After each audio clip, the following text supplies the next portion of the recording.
रत्नकरंडकश्रावकाच्या नामधेयम् अस्य मूलग्रंथकर्तारा श्री सर्वज्ञदेवा सूत्रग्रंथकर्तारा श्री गणधरदेवा पुत्रगणधरदेवा श्रीशावचनुसार मासादि आचार्य प्रवर श्री समर्थ भद्राचार्य देवचितम शास्त्रम श्रोतार्य सावधानतया शृण्वन्तु। मंगलम भगवान वीरो मंगलम गौतमो गणी मंगलम कुंदकुंदार्यो जैन धर्मोस्तु मंगलम सर्वमंगल मांगल्यम सर्वकल्याणकारकम प्रदानं सर्वधर्माणां जैनं जयतु शासनं जैनं जयतु शासनं। नमः श्रीवर्धमानाय निर्धूतकलिलात्मने सालोकानां त्रिलोकानां यद्विद्यादर्पणाय ते। देवादिदेव प्रथम तीर्थंकर श्री आदिनाथ भगवान की जय। वर्तमान शासन नायक श्री महावीर भगवान की जय। आचार्य श्री समंतभद्र महाराज की जय। आचार्य श्री विद्यासागर जी महाराज की जय। आचार्य श्री आर्जव सागर जी महाराज की जय।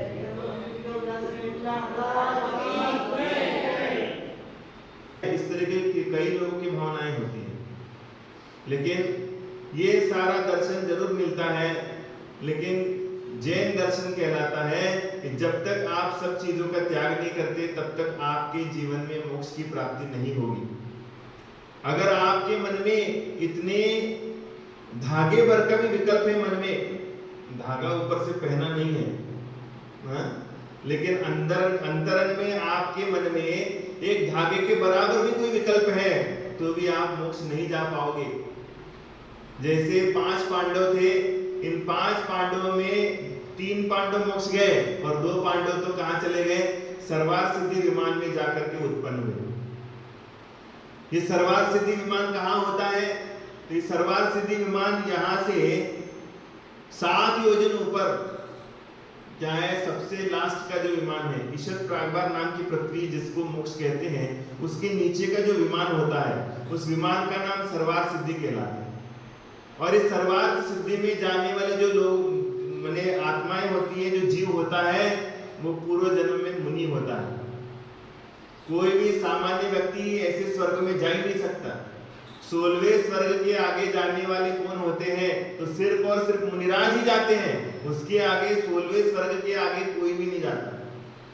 जिन्होंने पूर्व जन्म में मुनि दीक्षा धारण करी है और मुनि दीक्षा को अंगीकार करने के बाद, जिन दीक्षा धारण करने के बाद तपस्या करी है, वही मुनिराज मरने के उपरांत वहां पर जाते हैं। 16वां स्वर्ग है। 16 स्वर्ग के आगे क्या है? 9 ग्रवेक है और 9 ग्रवेक के ऊपर 9 अनुदिश है, अनुदिश। और अनुदिश के ऊपर क्या है?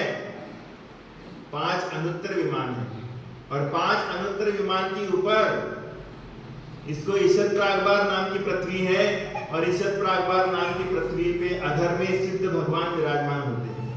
तो ऐसी लोकाकाश की रचना है। तो ये लोकाकाश की रचना में ये सारे ऊंचे ऊंचे पद जो मिलते हैं, संसार में जितने भी सारे ऊंचे पद मिलते हैं, कोई राजा बनता है, कोई महाराजा बनता है, कोई मंडलेश्वर बनता है, कोई महामंडलेश बनता है, कोई नारायण बनता है, कोई चक्रवर्ती बनता है। ये सारे के सारे पद किसको मिलते हैं? ये सारे के सारे पद पूर्व जन्म में जिन्होंने मुनि व्रत धारण किया है उन्हीं व्यक्तियों को मिलते हैं। जिन्होंने मुनियों के व्रतों का पालन नहीं किया है वो उत्कृष्ट पद धारण कर नहीं सकता। राजा बन सकता है लेकिन महाराजा नहीं बन सकता। महाराजा बनने वाले जो होते हैं पूर्व जन्म में उन्होंने तपस्या करी है, मुनि बने हैं और मुनि बन करके क्या करते हैं? वो उस पर्याय को, उस पद को प्राप्त करते हैं। तो इसलिए ये सारी चीजें अपन को बताने में इसलिए आ रही है क्योंकि जैन दर्शन बहुत बड़ा विस्तारवादी दृष्टिकोण रखने वाला जैन दर्शन है। और इस जैन दर्शन में किसी भी एक पक्ष को ग्रहण करते हुए उसकी बातों को यहाँ पर ग्रहण नहीं किया जाता है, तो सब तरीके से ग्रहण करने की चेष्टा यहाँ पर करी जाती है। जैसे सूरज जो होता है, हिमालय भारतवासियों के लिए हिमालय कौन सी दिशा में है? कौन सी दिशा में? उत्तर दिशा में। हिमालय पर्वत उत्तर दिशा में है, भारत देश के कौन से साइड में है हिमालय पर्वत? अब ये तो तुम्हारी लौकिक पढ़ाई का विषय है, ये तुम्हें पढ़ाया जाता है। हाँ हाँ, भारत देश की पूर्व दिशा में हिमालय है, लेकिन चाइना के लोगों के लिए कौन सी दिशा में है? हाँ? अगर चाइना देश है, भारत से लगा हुआ चाइना है, चीन देश है, अगर चीन में कोई पैदा हो जाएगा तो वो क्या, उसको क्या पढ़ाया जाएगा? उसको तो पढ़ाया जाएगा कि जो हिमालय है वो पश्चिम दिशा की ओर है, और भारत में पैदा हो गया तो क्या क्या उसको क्या पढ़ाया जाएगा? वो पूर्व दिशा की ओर है। लेकिन अगर कोई एकांत पक्ष वाला उसको ग्रहण करे, नहीं हिमालय होगा तो पूर्व दिशा में ही होगा, ऐसा अगर कोई ठान के बैठ जाए तो क्या सही होगा? हाँ? सही है क्या?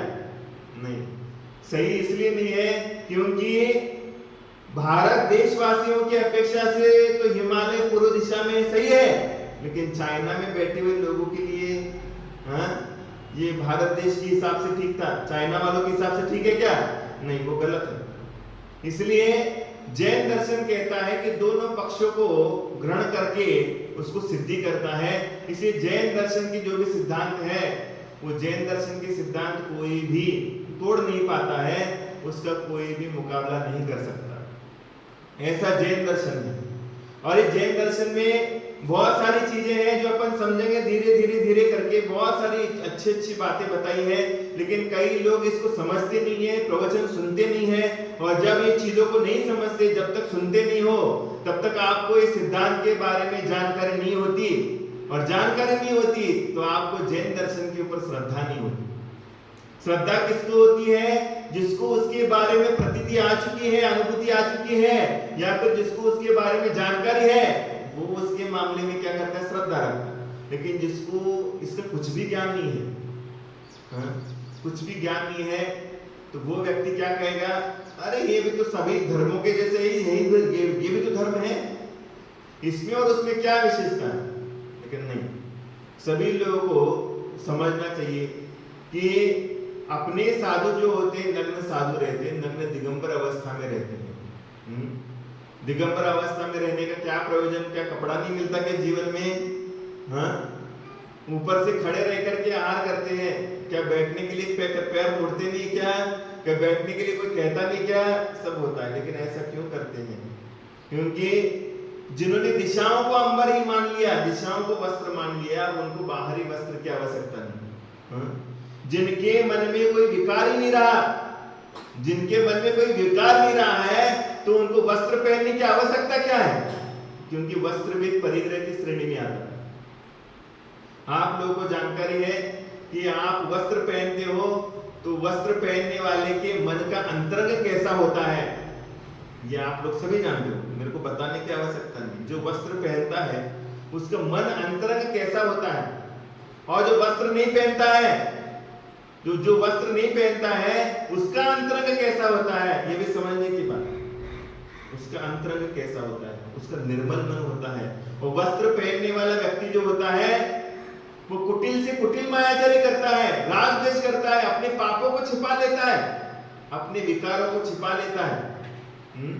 तो ये उसके अंदर वो विकार की श्रेणी है, इसलिए क्या करता है? वो वस्त्र पहनता है। लेकिन जिसके मन में विकार नहीं है, जिसके मन में सभी जीव एक जैसे हैं, उसके लिए वस्त्रों की क्या आवश्यकता है? तो इसलिए जैन साधु कभी भी वस्त्र का प्रयोग नहीं करते, और वस्त्र रखने से परिग्रह आता है, और कोई वस्त्र फट गया, फटने के बाद याचना करनी पड़ती है श्रावकों को। यहाँ तो भोजन के लिए भी याचना नहीं है। कोई साधु बोलते हैं क्या कि हमारा चौका तुम्हारे घर में लगाओ? कोई साधु बोल रहा है? कोई नहीं बोलेगा, क्योंकि उसको मालूम है मेरा नसीब है, मेरा पुण्य है, तो मेरे लिए कहां पर भी चले जाऊंगा तो मेरे लिए रोटी तो नसीब होगी। मैं चाहे जंगल में जाकर के भी बैठ जाएंगे तो भी हमारी व्यवस्था हो जाएगी। कहीं पर भी चले जाओ, कहीं पर भी हमारी व्यवस्था हो सकती है। तो ये उसको मालूम है मेरे नसीब में अंतराय कर्म का क्षोभन होगा तो वो सारी चीजें मेरे को मिलेगी, और मेरे अंतराय कर्म का क्षोभम नहीं है तो कोई भी चीज मेरे पास मिलने वाली नहीं है। वो मेरे पास आने के बावजूद भी वो छूट करके बाजू चले जाने वाली, ये उसके ऊपर अड़िग श्रद्धा है। इसलिए याचक वृत्ति दिगंबर साधुओं में नहीं रहती। वो अपने लिए कुछ नहीं मांगेंगे, लेकिन सभी जीवों के लिए उपदेश जरूर देंगे कि तुम ये ऐसा करो, ऐसा करने से तुम्हारा उद्धार होगा, ऐसा करने से तुम्हारा कल्याण होगा, ऐसा उपदेश देंगे वो। लेकिन हम आपसे कभी कहते हैं कि हमारे लिए मकान बना के दो, हमारे लिए रहने के लिए कुछ व्यवस्था बनाओ, ऐसा कहते हैं? नहीं कहते। हम जो कुछ भी कर रहे हैं वो सारी चीजें परोपकार के लिए होती है। आहारचर्या भी करते हैं तो आहारचर्या हम अपने लिए नहीं करते हैं, श्रावकों के उद्धार के लिए करते हैं। क्योंकि अगर साधु आहार करने नहीं जाएगा तो साधु आहार करने के लिए नहीं जाएगा तो श्रावक कैसा है ये साधु को कैसे समझ में आएगा? और साधु आते तो कितने कितने प्रांत रहते श्रावक। जैसे कोई मंत्री आता है तो ऑफिसर लोग कैसे रहते हैं? मंत्री आते तो इतना कामकाज व्यवस्थित करते हैं कि पूछो मत, कि मेरे जैसा ईमानदार आदमी संसार में नहीं है, ऐसा ईमानदारी दिखाते हैं अधिकारी लोग मंत्रियों के सामने। वैसे साधु आने के बाद साधु आ जाते हैं, गुरु आ जाते हैं, गुरु नगर में आ जाते हैं तो सारे श्रावक कहते हैं मैं तो इतना ईमानदार आदमी, मेरे जैसा कोई ईमानदार है नहीं है। लेकिन साधु सबको जानता है और जान करके उसमें सुधार करने का भी प्रयास जरूर करता है। तो इसी तरीके से ये प्रयासरत करने का काम ये गुरुओं का रहता है। तो इस तरीके से ये 8 अंग होते हैं और 8 अंगों के माध्यम से अपन भी सुधर रहे हैं, दूसरे को भी सुधारने का काम करते हैं। कौन सुधार सकता है? जो पहले सुधरा हुआ है वही सुधार सकता है ना, कि जो बिगड़ा हुआ आदमी वो सुधार सकता किसी को? सुधार कौन सकता है? जो पहले सुधरा है। जो बिगड़ा हुआ आदमी है वो कभी सुधार नहीं सकता, उसके जीवन में कोई सुधार नहीं। इसलिए यहाँ पर सबसे पहले सुधारने की प्रक्रिया में सबसे पहले बताया घर को छोड़ो। सबसे पहली प्रक्रिया में बताया कि घर को छोड़ो। जो व्यक्ति घर का त्यागी है वही व्यक्ति धर्म का बहुत कठोरता से पालन कर सकता है। क्या कर सकता है? बहुत कठोरता से पालन कर सकता है। और जिस व्यक्ति ने घर को नहीं छोड़ा है वो व्यक्ति कठोरता से पालन नहीं कर सकता, कठोरता उसके जीवन में आ नहीं सकती। इसलिए सबसे पहले घर का त्याग करना जरूरी है। आज अपन उपगुण अंग के बारे में चेष्टा करेंगे। ये उपगुण अंग क्या कहता है? सबसे पहले मार्ग पर चलना कठिन है, लेकिन मार्ग पर चलने वाले की अगर कोई गलती होती है तो गलती होने के बाद उसका प्रकटीकरण नहीं करना, माने उसकी गलती को दूसरे के सामने नहीं बताना, उसके ढांक के रखने का नाम उपगुण अंग कहलाता है। माने आप गलती करते हो, संसार में कौन ऐसा व्यक्ति है कि जो गलती नहीं करता? नाम बताइए, बोलो। कोई व्यक्ति है कि जो गलती नहीं करता है? कोई नहीं, सभी गलती करते हैं। तो मैंने गलती करने वाला इंसान है, और जो गलती को क्या करते, गलती पे गलती करता है वो शैतान है, और जो गलती को सुधार ले और गलती पुनः नहीं दोहराए वो कौन है? वो तो भगवान है। वो तो भगवान बन चुके, और जो भगवान बने हैं वो गलती करेंगे नहीं। जिन्होंने अपने आप को प्राप्त कर लिया है, अपने स्वरूप को प्राप्त कर लिया है, जिन्होंने मोक्ष को प्राप्त कर लिया है वो कभी गलती नहीं करेंगे। लेकिन जिन्होंने अभी मोक्ष प्राप्त नहीं किया है वो गलती करेंगे। इसलिए इस मोक्ष मार्ग पर चलने वाले जो साधु हैं और उसके बाद श्रावक है, श्राविकाएं हैं, क्षुल्लक है, ऐलक है, इनकी गलती होती है। तो गलती होने के बाद उनकी गलतियों को अपन कभी भी दूसरे के सामने बोलना नहीं, प्रस्तुत नहीं करना, यही उपगुण अंग कहलाता है। इसी का नाम उपगुण। जैसे माता पिता अपने बच्चों की गलती होती कि नहीं तुम्हारे बच्चों से? तो बच्चों से गलती होने के बाद क्या तुम तुम्हारे बच्चों की गलती दूसरों के सामने बताते हो? नहीं बताते। तो उसी तरीके से अगर कोई जैन श्रावक है, तो जैन श्रावक ने किसी भी इस मार्ग पर चलने वाले मुनियों की कोई गलती देखी, तो गलती देखने के बाद उस गलती का वो क्या नहीं करता है, गलती का प्रस्तुतिकरण नहीं करता है, प्रेजेंटेशन नहीं करता है, वो बात दूसरे को नहीं बताता है और उसको ढाक के रख देता है। इसी का नाम उपगुहन अंग कहलाता है। और ये अंग जो है ये उपबृहन भी है, उपबृहन भी है, उपगुहन माने दो नाम है इसके। उपबृहन माने क्या है, अगर किसी व्यक्ति के अंतरंग में गुण है तो उसका प्रकटीकरण करो, और उसके अंदर कोई दोष है तो उस दोषों को ढाकने का काम करो, तो तुम्हारे अंदर उपगुण अंग आ जाए। तो इस तरीके से आज हम कथा सुनेंगे उपगुण अंग के बारे में। तो सौराष्ट्र देश के पाटलिपुत्र नगर में राजा यशोधर रहता था। सौराष्ट्र नाम का देश है, सौराष्ट्र, और उसमें पाटलिपुत्र नगर है, और उसमें यशोधर नाम का राजा रहता था। उनकी रानी का नाम सुसीमा था। क्या नाम था? सुसीमा नाम था। उन दोनों के सुवीर नाम का पुत्र हुआ। क्या सुसीमा और यशोधर राजा है, इन दोनों के एक सुवीर नाम का पुत्र हुआ। और सुवीर क्या है, सप्त व्यसनों से अभिभूत था तथा ऐसे ही चोर पुरुष उसकी सेवा करते थे। अगर व्यक्ति कैसा है ये आपको देखना है, तो वो कहाँ जाता है, किसकी संगति में रहता है, ये अगर आपने जान लिया तो आपको समझ में आता है कि व्यक्ति कैसा है, इसकी वैचारिक पात्रता कैसी है, इसके अंतरंग में क्या चल रहा होगा, ये आपको देखने में आता है। लेकिन यहाँ पर उच्च कुल में पैदा तो हो गए, लेकिन उच्च कुल में पैदा होने के बाद अगर आपकी संगति खराब है, तो आपकी खराब संगति ये कह रही है कि आप अच्छे इंसान नहीं हो। आप में बहुत सारी गलतियां हैं, और उस गलतियों के माध्यम से आप अपने जीवन का जो उत्थान का रास्ता है, प्रगति का रास्ता है, वो आप क्या कर रहे हो, उस प्रगति के रास्ते को आप कम कर रहे हो। उसको आप क्या कर रहे हो, कम करने के साथ उसको रोक रहे हो। तो ये सुवीर नाम का जो राजकुमार था, उस सुवीर कुमार नाम के राजकुमार को क्या था कि उसके जो संगति थी, वो संगति कैसे थी, वो व्यसनी लोगों की संगति थी, व्यसन करने वाले लोगों की संगति थी। और ऐसे संगति में उसने कानों कान सुना कि पूर्व गौड़ देश की ताम्रलिप्त नगर में जिनेंद्र भक्त सेठ के सतखंड महल के ऊपर अनेक रक्षकों से सहित श्री पार्श्वनाथ भगवान की प्रतिमा के ऊपर छत्रत्रय लगा है, और उस पर एक विशेष प्रकार का अमूल्य वैडूर्य मणि संलग्न है। क्या है, वो राजकुमार तो था ही।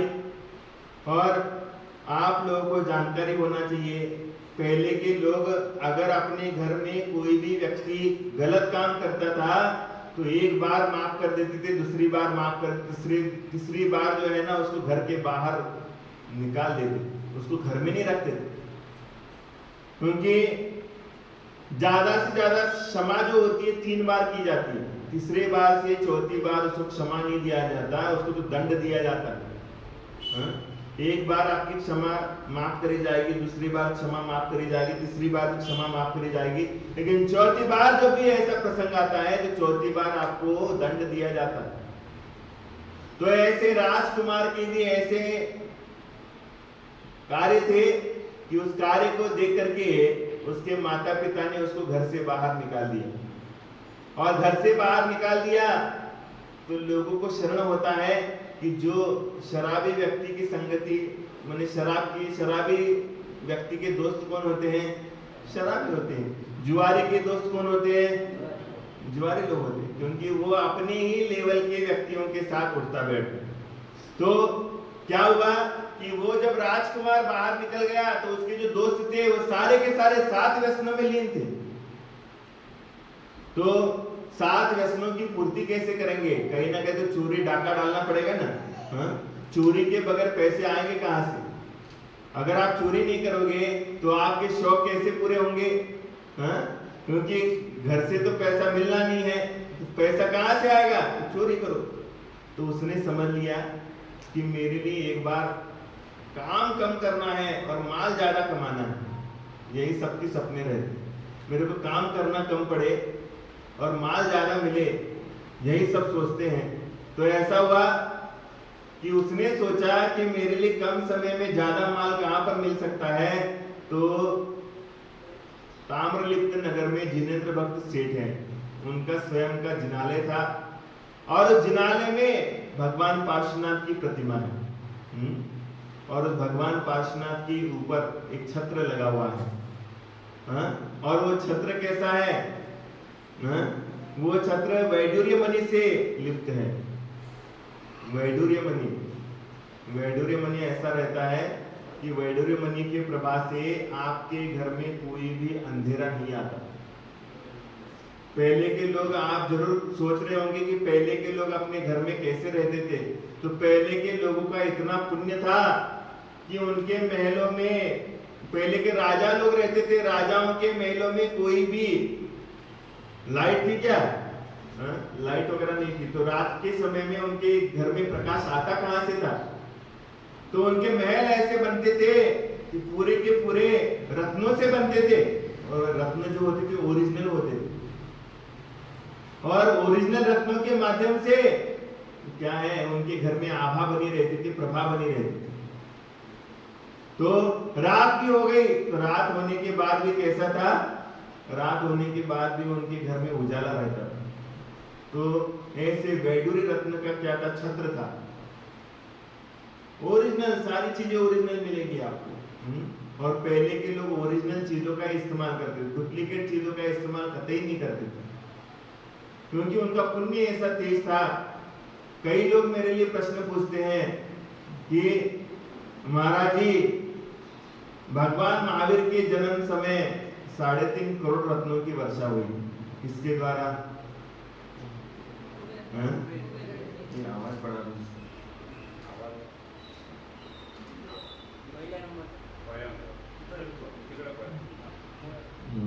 बस कोई माइक वो है ना, स्पीकर उस साइड वो ऐसा है कि 3.5 करोड़ रत्नों की वर्षा भगवान महावीर के जब गर्भ में आते हैं ना, तो हर दिन माने 3.5 बार गिरते हैं। तो कितने हो गए? 4 बार गिरते हैं। रत्न वृष्टि 4 बार होगी, तो कितना हो गए? कितने करोड़ रत्न बरस गए उस गांव में? 14 करोड़ रत्न बरसते हैं। तो 14 करोड़ रत्न क्यों बरसाए जाते हैं? क्या कारण है? क्या कारण है? गर्भ में जैसी बालक आता है, तो बालक आने के बाद उस नगरी में कुबेर के द्वारा रत्न वृष्टि करी जाती है। इसका कारण क्या है? क्योंकि इसलिए करी जाती है कि उसके नगर में जहां पर पुण्यशाली जीव जन्म लेगा, उसमें एक भी व्यक्ति गरीब नहीं रहना चाहिए, इसलिए कुबेर के द्वारा रत्न वृष्टि करी जाती है। कोई भी व्यक्ति गरीब नहीं होना चाहिए, इसलिए क्या करते हैं? वो स्वर्ग के देवता वहां पर रत्न वृष्टि करते हैं। और ये सारे रत्न बरसने के बाद वो रत्न कौन लेके जाता है? कौन लेके जाते हैं? सारे लोग लेके जाते हैं। यहाँ पर जैसे बारिश हो जाए रत्नों की, रत्नों की बारिश हो जाएगी तो क्या करोगे? एक जगह पर छत्तीसगढ़ में पिछले साल 2 साल पहले हम छत्तीसगढ़ में थे, तो वहां पर एक व्यक्ति को एक खदान खोद करके रखी थी, और एक व्यक्ति को क्या हुआ? ऐसा चमकता हुआ पत्थर मिल गया। तो उसने क्या किया मालूम है? अरे हीरा मिलता है, हीरा मिलता है, ऐसा कह करके सब दूसरे दिन जो है ना, वहां पर देखे गड्ढे गड्ढे मिल गए पूरे। पूरी जमीन में गड्ढा मिल गया। उसी तरीके से, और उनको वैसे मिल भी गए रत्न। उसी तरीके से रत्न मिल गए। अगर बारिश होती है रत्नों की, तो सब लोग क्या करेंगे बोलो? अगर नोटों की बारिश हो जाए, ऊपर से नोटों की बारिश हो जाएगी, तो क्या प्रवचन सुनने बैठोगे तुम? प्रवचन सुन के आ रहे वो बारिश हो रही, पहले जाकर के ले लो। यहाँ पर बैठेंगे नहीं तुम लोग, कहाँ जाओगे? सबसे पहले अरे वो नोट है, पहले माल आना चाहिए। प्रवचन तो कभी भी हो सकता है, लेकिन माल पहले चाहिए ना। तो सबसे देखो कितना व्यवस्थित, सृष्टि का क्रम कैसा है व्यवस्थित। देखो जब भी पुण्यशाली व्यक्ति आते हैं तो पुण्यशाली व्यक्ति जन्म लेने के पहले सारी व्यवस्थाएं बन जाती है। ये सारी व्यवस्था क्यों बन जाती है? क्योंकि उनका पुण्य काम करता है, उनका पुण्य काम करता है। तीर्थंकर बालक अगर नहीं आते तो क्या रत्नों की वर्षा होती? नहीं होती। और ये तीर्थंकर का ऐसा पुण्य रहता है कि उस नगर में, जिस नगर में जाते हैं, जिस नगर में जन्म लेते हैं, उस पूरे के पूरे राज्य में एक गरीब नहीं मिलता, देखने को एक भी गरीब नहीं मिलेगा, एक भी व्यक्ति नहीं मिलेगा, सभी सेठ मिलेंगे, अमीर लोग। आप सब अमीर लोग हैं तो फिर अमीर लोगों के पास कमी किसी चीज की नहीं रहती। तो कमी किसी चीज की नहीं रहती तो मन में कोई विकल्प नहीं रहता। आज के अमीरों की बात नहीं चल रही, कह रहा हूँ, पंचम काल के अमीरों की बात नहीं चल रही। क्योंकि आज कोई अमीर बन जाता है तो वो सोचता है कि मैं अडानी बन जाऊं। अडानी बनने के बाद सोचता है मैं कौन बनूं? मैं अंबानी बनूं। अंबानी बनने के बाद भी उसको सुकून नहीं है, वो सोचता है मैं और बड़ा आदमी बन जाऊं, ये सोचता है। हा? और बड़े के चक्कर में बड़ा भी नहीं होता है, और क्या है, बीच में मजदार में फंस जाता। इसलिए पहले के लोग जब संपन्नता आती थी, पहले के लोगों में अंदर सरलता थी, परिणामों में बहुत विशुद्धि थी, और जितना व्यक्ति संपन्न होता था ना उतना वो विनम्र होता था। पहले जितनी घर में संपन्नता रहती थी उतना उसके अंदर विनम्रता पाई जाती थी, उतना वो झुकता था सबके सामने। उसके बात करने का तरीका, उसका रहन सहन, उसका क्या है, सबके साथ जो मिलना है, उठना बैठना है, सब देख करके उससे प्रभावित रहते थे। तो ये सारी संपन्नता पहले के लोगों में होती थी, इसलिए उनका पुण्य जो था, देखो भगवान का तो पुण्य था ही, लेकिन किसको मिलता है? जिसको पुण्य था उसी को मिलता है, जिसका पुण्य नहीं उसको थोड़ी मिलेगा। तो वो रत्न वहां पर गिरे, बरसाए, उनको मिल गए। लेकिन महावीर स्वामी को मोक्ष जाकर के कितने दिन हो गए?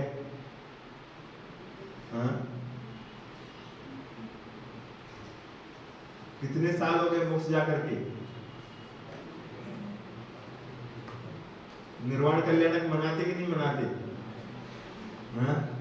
तुम बस अपने घर वालों का मनाते हो। हाँ? भगवान महावीर स्वामी का क्यों मनाओगे? उन्होंने क्या किया तुम्हारे लिए? हाँ? क्या किया थोड़ी तुम्हारे लिए? आप लोगों को बस अपने घर वालों की पुण्यतिथि याद है, कब कौन मर गया, और वो भी अधिक क्या, जिसने माल छोड़ के गया उसी की याद है। हाँ? जो माल छोड़ के नहीं गया ना उसको तो दूर दूर तक याद नहीं रखते, दूर दूर तक। हाँ? नहीं भैया ये भी कोई आदमी था कि नहीं था। हाँ?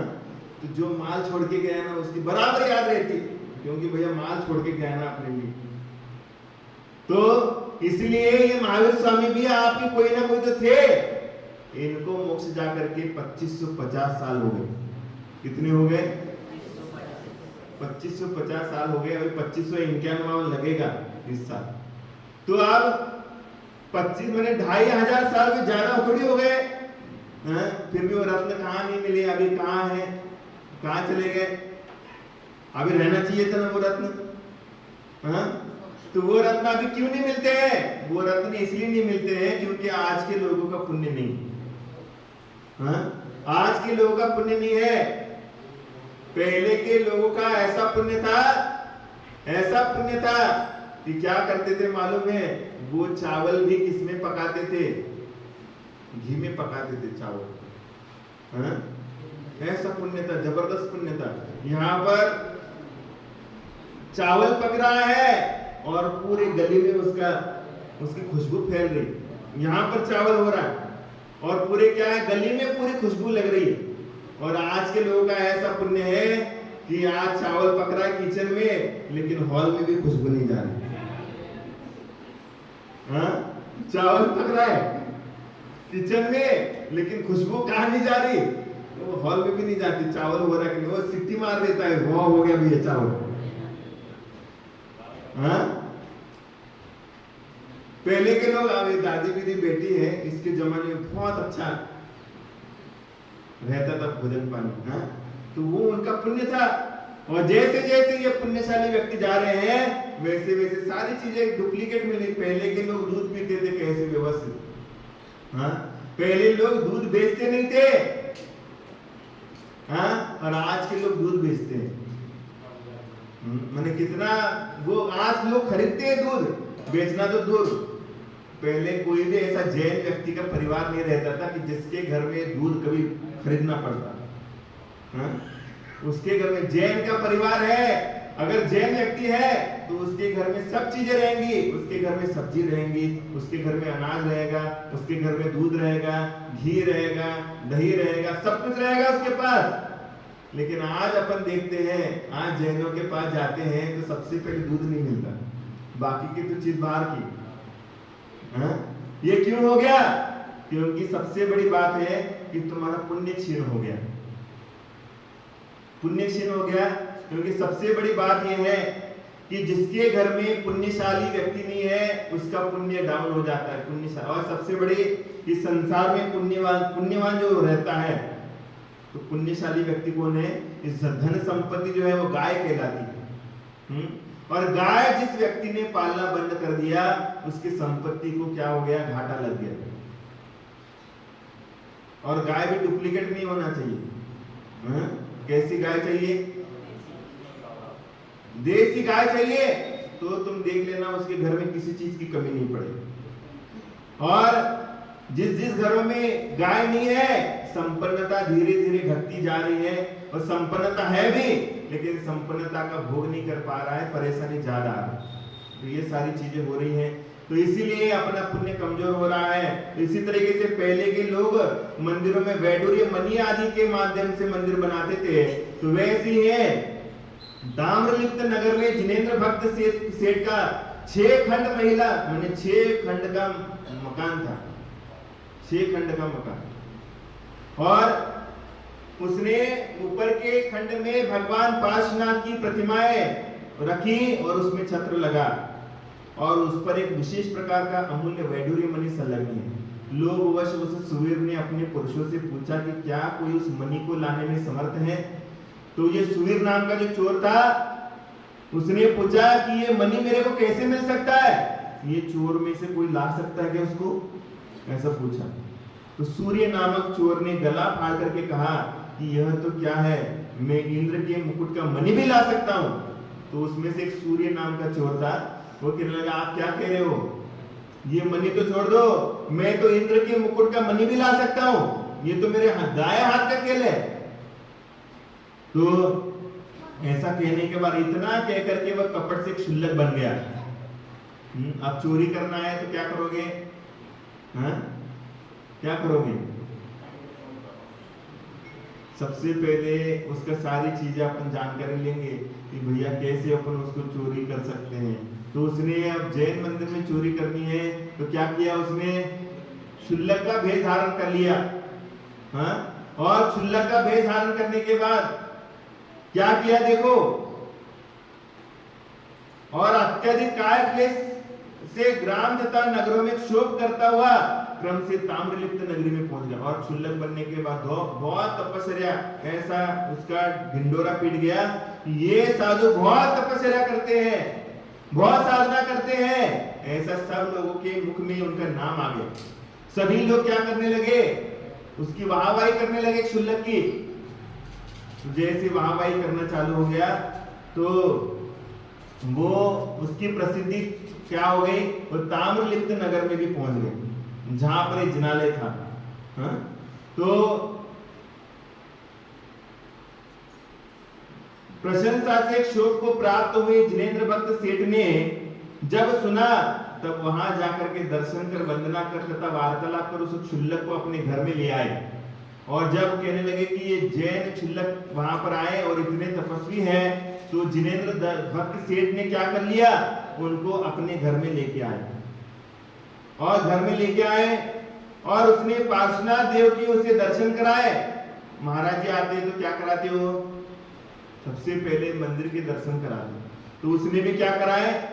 मंदिर के दर्शन कराए, और मन से ना चाहते हुए भी उसे मणि का रक्षक बनाकर वही रख लिया। और ना चाहते हुए भी अब क्षुल्लक है तो उन्होंने क्या कर दिया? मंदिर में रख दिया उनको। और एक दिन क्षुल्लक से पूछकर सेठ समुद्र यात्रा के लिए चला और क्षुल्लक जी को वहीं पर रख दिया। और कहने लगे मैं थोड़ा सा व्यापार के निमित्त से जा रहा हूँ, आप थोड़ा मंदिर की रखवाली करना, मंदिर की देखभाल करना। पहले क्षुल्लक लोगों का ऐसा सम्मान नहीं होता था जैसा आज सम्मान तुम लोग कर रहे हो। पहले क्षुल्लक लोग तो क्या है, भिक्षा मांगते थे कटोरी लेकर के, घर घर में जाकर के, 7 घर में जाकर के भिक्षा मांगते थे कटोरी में, और कटोरी में से जो भोजन आता था उसको एक जगह पर बैठ करके पानी पीते थे और खाते थे। और क्षुल्लक लोग मुनिराजों को आहार भी दे सकते हैं। उन्होंने अगर 7 घर का भोजन लाया और सपोज किसी मुनिराज का आहार चल रहा है, तो क्षुल्लक लोग अपने कटोरी में से लाया हुआ भोजन मुनिराज को आहार में दे सकते हैं, मुनिराज को आहार करा सकते हैं। लेकिन मुनि कभी मुनियों का आहार नहीं कराते। जैसे हम हैं मुनि, तो हम कभी मुनिराज का आहार नहीं करा सकते, हम अपने हाथों से मुनिराज को आहार नहीं दे सकते। लेकिन ये मौका जो होता है, ये मौका श्रावकों के हाथ में होता है। श्रावक क्या कर सकता है, मुनियों के हाथ में आहार दे सकता है और अपने पुण्यों को बढ़ा सकता है। ये मौका श्रावक को होता है। तो ये क्षुल्लक थे, तो क्षुल्लक क्या कर देते, मंदिर में रहते थे और मंदिर में रह करके सारी मंदिर की व्यवस्था करते थे। तो ऐसा हुआ कि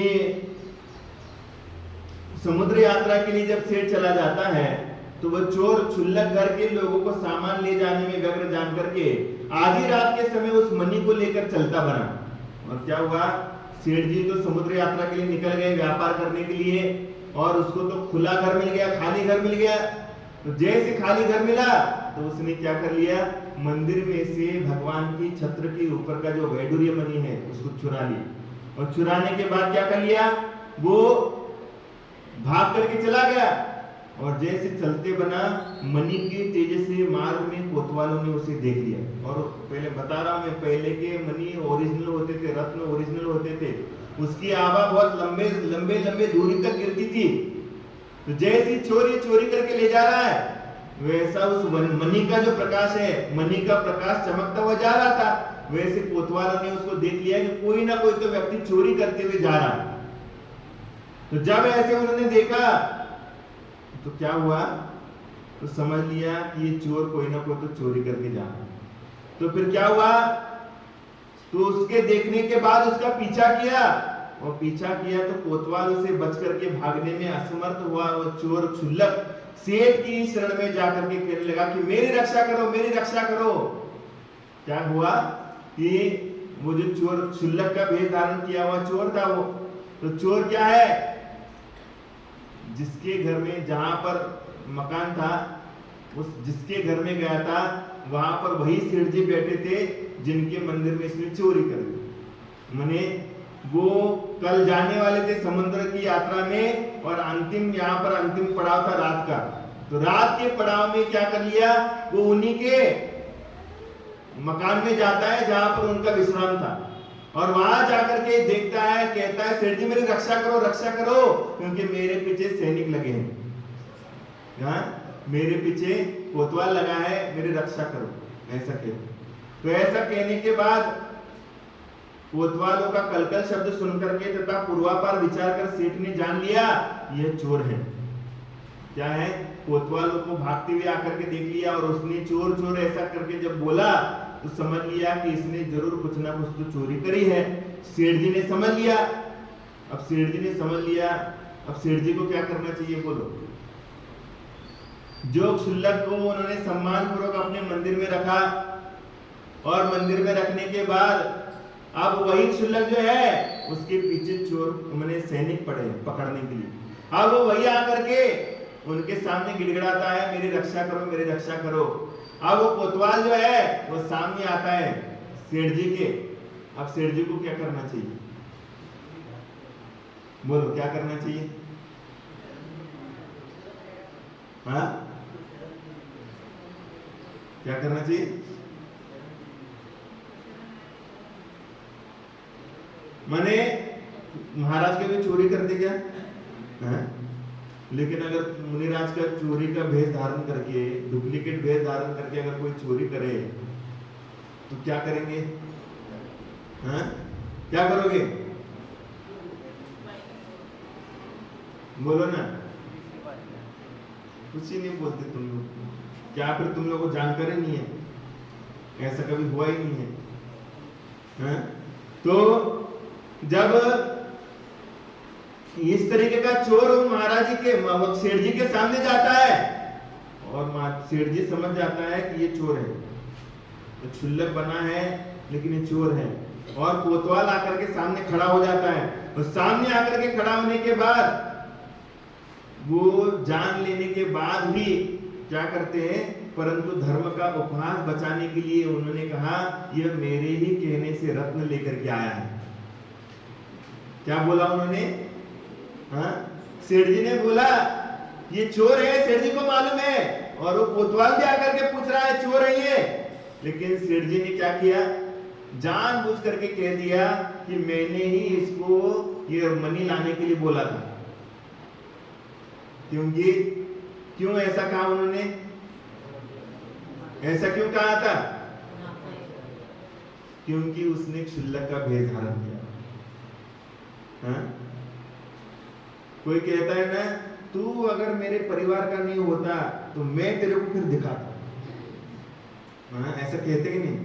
हाँ, लड़ाई में ऐसा कहते कि नहीं, तू अगर मेरे घर का परिवार का नहीं होता तो तेरे देखो दिखाता मैं तेरे को। हाँ, मैंने उसी तरीके से उसने क्षुल्लक का भेद धारण किया था, और क्षुल्लक का भेद धारण किया था, फिर भी उन्होंने गलती करी।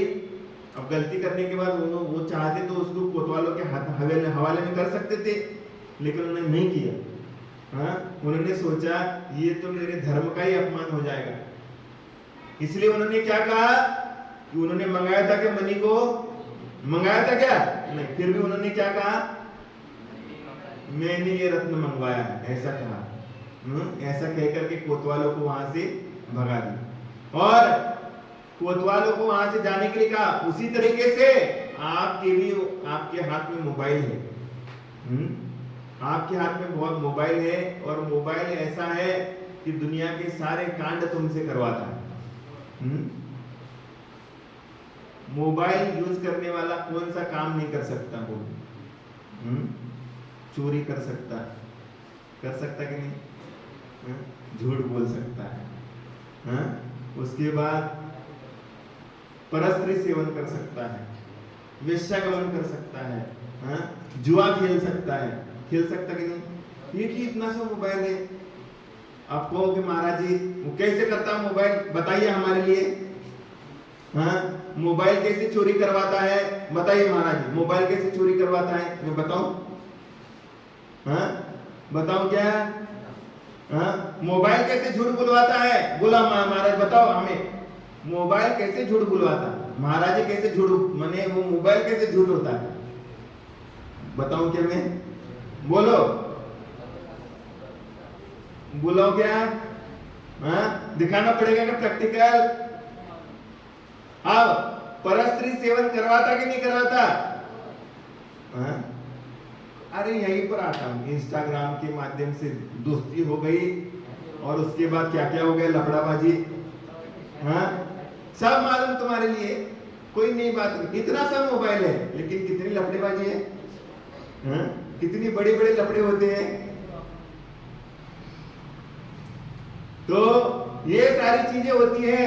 तो कहने लगे कि ये इसलिए मोबाइल आपके पास है, तो मोबाइल आपके पास होने के बावजूद भी उसमें सब तरह की कहानी आती, लेकिन सब तरह की कहानी आने के बाद भी अगर कोई ऐसी कहानी आ जाए कि जो अपने धर्म से रिलेटेड है, अपने धर्म के संबंध से कोई रिलेटेड गलत है, या फिर वो कुछ भी हो जाए, लेकिन वो अगर न्यूज आती है उसमें, तो बस इतना करना, उसको देखना है, इस आंखों से देखना है, और यहां से कान बंद करना है। आंखों से देखना है, कान बंद करना है, मुंह बंद करना है, और उस चीज को फॉरवर्ड नहीं करना है। क्या करना है? आंखों से देखना और आंखों को बंद करना, कान को बंद करना है, और क्या करना है? मोबाइल में आगे फॉरवर्ड नहीं करना है। बस इतना भी कर लोगे तो समझ लेना तुमने उपको नामों को बहुत अच्छी तरीके से सीख लिया,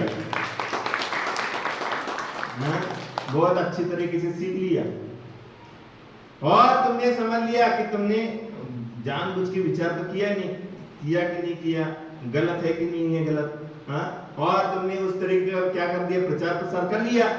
तो प्रचार प्रसार करने के बाद क्या होता है, यही धर्म का अपमान हो जाता है। कोई भी व्यक्ति का XYZ कोई भी हो, लेकिन कुछ भी हो जाए, कोई भी गलती हो जाए तो उसका प्रचार प्रसार नहीं करना चाहिए मोबाइल के माध्यम से। सबसे बड़ा पाप का भागीदार होता है। व्हाट्सएप चलाना सरल है, लेकिन व्हाट्सएप का निर्वाह करना बहुत कठिन है। जैसे शादी करना सरल है, लेकिन शादी को निभाना कठिन है कि नहीं। बच्चे पैदा करना सरल है, बच्चों को निर्वाह करना बहुत कठिन है। उसी तरीके से मोबाइल चलाना सरल है, लेकिन मोबाइल का निर्वाह करना कठिन है बंधु। बैठे बैठे पाप कमा रहे हो, बैठे बैठे। आपको कुछ नहीं करना है। आप लोग समझ रहे मैं तो पाप कर ही नहीं रहा हूं, मैं तो बस देख रहा हूं। लेकिन जैसे जैसे चित्र परिवर्तित होता है ना, वैसे तुम्हारे मन में भी परिवर्तन हो रहा है, और मन जैसे परिवर्तन हो रहा है वैसे तुम्हारी भावनाओं में परिवर्तन हो रहा है। और इसी के माध्यम से क्या क्या कांड हो रहे, क्या क्या गलतियां हो रही, कितने कितने सारे पाप हो रहे हैं। इतने से छोटे छोटे बच्चे भी क्या करते, बैंक बैलेंस गायब कर देते। सबके मेरे को मालूम है। बस छोटा सा बच्चा है, एक बटन दबाता है, पापा का जेब खाली हो जाती। पापा की जेब खाली हो जाती। ऐसा एक लड़का था वहां केसली में, बहुत इतना दिमाग उसका चलता था कि क्या कर दिया मालूम है, उसने अपने पापा के मोबाइल से क्या कर दिया, बहुत सारे लोगों के अकाउंट में से पैसे अपने अकाउंट में ट्रांसफर करवा दिए। अपने अकाउंट में डलवा दिए। ये सारे कांड हो रहे। तो इसलिए ये मोबाइल के माध्यम से तुम बहुत सावधानी सतर्कता बरतो कि कभी भी कुछ भी करोगे। इसलिए हम कह रहे बैठे बैठे पाप कमाते हो। तो इसलिए इस मोबाइल के माध्यम से व्हाट्सएप पे अगर कोई गलत मैसेज आ जाता है तो उसको आप फॉरवर्ड मत करो, चाहे किसी के मारपीट का हो। अगर किसी को मार रहे हैं, एक जगह पर बैठ करके सारे लोग 10 लोग उसको मार रहे हैं और तुम लोग क्या करो, अरे दूसरे को फॉरवर्ड करो। तो वो भी मैसेज फॉरवर्ड मत करो, क्योंकि अगर तुम ऐसा करोगे तो तुम्हारे बारे में भी कोई ऐसी चीज हो जाएगी तो तुम्हारा भी मैसेज दुनिया की कानों कान ये खबर पहुंच जाए। क्योंकि जैसी करनी तुम्हारी है वैसी भरनी तुम्हारी है। तुम जैसा करोगे वैसा ही तुम्हें भरने को मिलेगा। इसलिए मोबाइल पे अगर कोई महाराज जी के बारे में, कोई माता जी के बारे में, कोई मंदिर के बारे में, या फिर किसी श्रावक के बारे में अगर तुम्हारे लिए कोई गलत मैसेज आ जाता है, उसको बिल्कुल फॉरवर्ड मत करना। क्योंकि तुम अगर फॉरवर्ड करोगे तो तुम्हारे लिए ज्ञानावन्य कर्म का बंद तो होना ही होना है, और ऊपर से क्या है, निदत्ती जाति के कर्म बनेंगे जिसको बिना भोगे तुम छोड़ नहीं सकते। इसलिए इससे बच करके रहना। ये उपगुण अंग आपको यही शिक्षा दे रहा है कि सेठ जी के मंदिर में चोरी होने के बावजूद भी सेठ जी ने उनकी गलती को ढाका।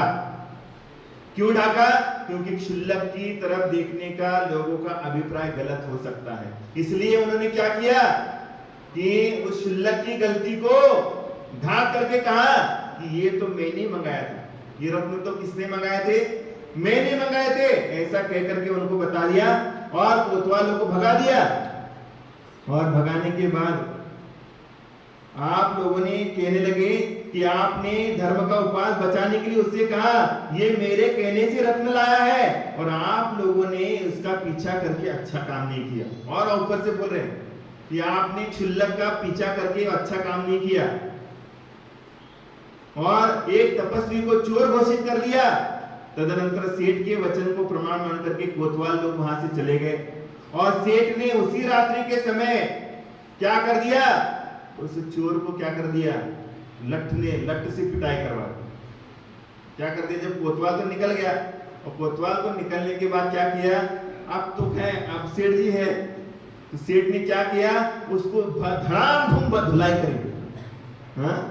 ऐसी धुलाई करी, कहने लगे आगे से अगर तू ऐसा काम करके ना, जैनों के मुनियों महाराजों का भेष धारण करके ऐसा काम करता है, आगे से ऐसा काम मत कर। अगर तू ऐसा करेगा तो तेरी खैर तो ऐसा करके उसको पिटा दिया। और इसी प्रकार अन्य सम्यक दृष्टियों को भी असमर्थ और अज्ञानी जनों से आए हुए धर्म के दोष को आच्छादन करना चाहिए। इसी तरीके से अपने धर्म की रक्षा सभी को करना चाहिए और धर्म की रक्षा करने के लिए अपन को आगे बढ़ना चाहिए, अपने भावों को बहुत विशाल बनाना चाहिए, तब जाकर के अपना क्या हो जाएगा, कल्याण होगा। इसी भावना के साथ आज का समय आपका हो गया। जय बोलो महावीर भगवान।